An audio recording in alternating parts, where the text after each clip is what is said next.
Got a 7th generation Honda Civic here. Poor running and stalling with a check engine light. I already diagnosed this vehicle, so I know what the problem is. And I wanted to bring you along because I wanted to show you the importance of not throwing parts at codes. You can't just wing parts at a check engine light. So come along, let me show you what I found. Before we get started, I just want to point out a new sticker I got from the mechanic. Thank you, Jonathan, for sending that over. If you haven't checked out his channel, he's got some great content. Highly recommend it. And for those of you watching the video, if you want a free Big Dog50001 sticker, all you got to do is send me an email. I'll send you one for free. So before we go over the vehicle, let's go over a couple things, some things that I was seeing. Of course, I scanned the vehicle and it had a P1129. That's a MAP sensor signal higher than expected. The MAP stands for manifold absolute pressure, and it's a pressure sensor inside the intake manifold. And so normally what it does, it lives inside the intake manifold, it just measures the pressure and it converts it to a voltage which is sent over to the engine computer. And the computer's using that signal to sense how much air is going into the engine. So if you look at the signal on a scan tool or a scope, at sea level you should see about 2.9 volts on a lot of these Hondas. And the computer's using that as the barometric pressure when the key is on but the engine's off. And then in my area, I usually see about 2.7 volts. So when I fire up a vehicle, or I'm sorry, when I turn the key on, I want to see about 2.7 volts on that MAP sensor. And then when I fire it up, on a cold engine, I want to see in the 1.5 to 1.7 volts at idle. And then once the vehicle's fully warmed up, I should see 0.8 to 0.9. That's usually what I see in my area. And on this particular vehicle, I was seeing 1.1 volts, so I knew right there I had an issue.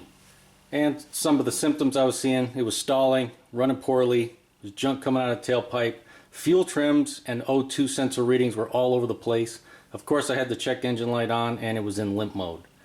And normally, like I said, once the engine's warmed up, I want to see about 0.9 on that MAP signal. And what I did is I scoped the signal and I saw 1.1 volts.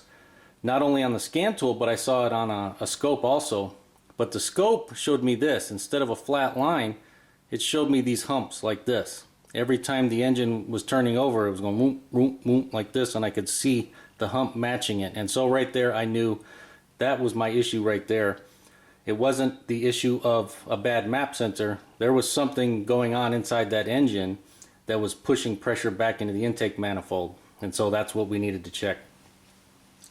I did do a snap throttle test, and that's what the signal should look like when you do a snap throttle, and I did that and it looked fine. So my only issue was the way that signal looked and the fact that it was a little higher than normal.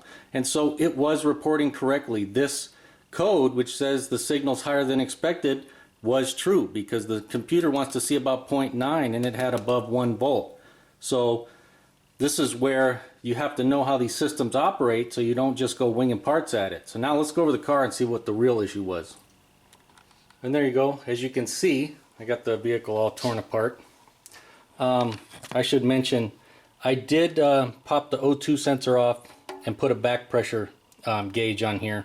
And I did test the exhaust back pressure to make sure that it wasn't plugged up and pushing pressure back into our intake system through the valves, and it tested just fine. So then once that was good, then I knew the problem has to be right in here. Either we damaged a valve somehow, or a part of the valve train, or our timing is off. And let me show you what I found. If I can get a shot of it, it's difficult to show the timing marks, but as you can see, the crankshaft is right on the time. And then now we'll look at the camshaft. As you can see, I put tape right where one of the marks, the timing marks, are on the cam sprocket. And then if we follow the tape over, you can see I got it right there also. And so we'll back out. You can see we got up in the up position like we're supposed to. And I put a piece of tape across so you can see, because it's hard to tell. But those marks are supposed to be even with the top of our head here, and they're not. And it looks like, it's hard to tell on the camera, looks like it jumped about 2 teeth.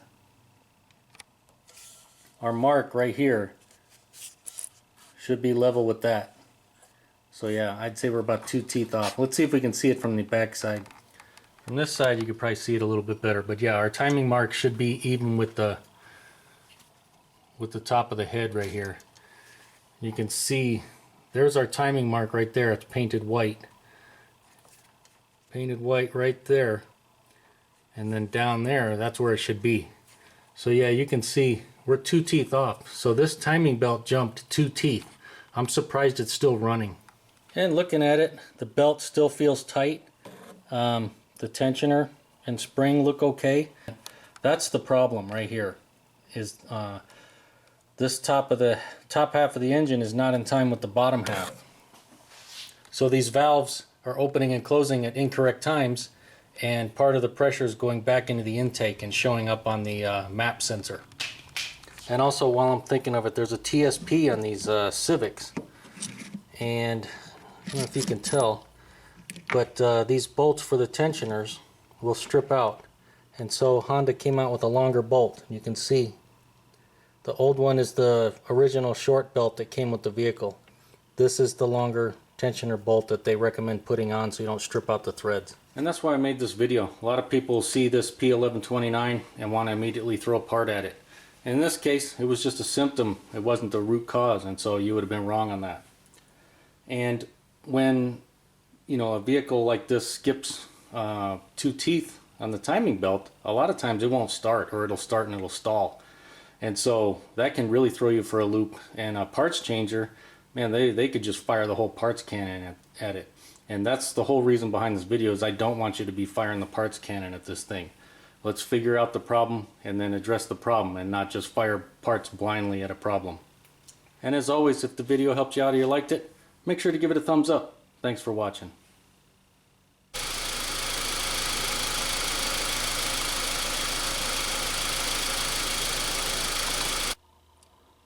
The hazards of working on a Civic timing belt.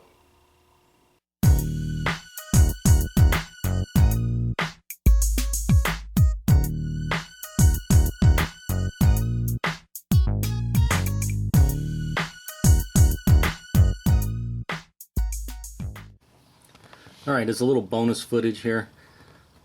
This is what, this is not the same vehicle, but this is another Honda. You can see with the key on, engine off, you can see our ECT sensors show that we're cool, and map sensor 2.69 volts right where it should be, which equals 13.49 psi. And then you can see our baro sensor is reading the same thing, 2.69, 2.7.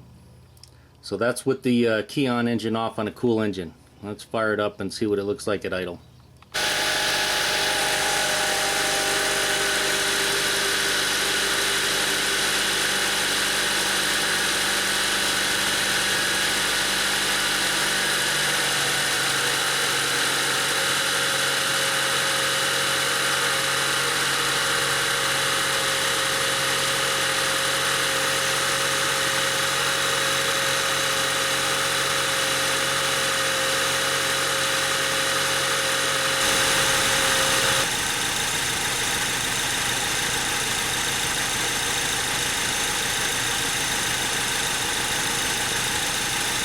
You can see the thermostat opened up. Now ECT2 is starting to climb.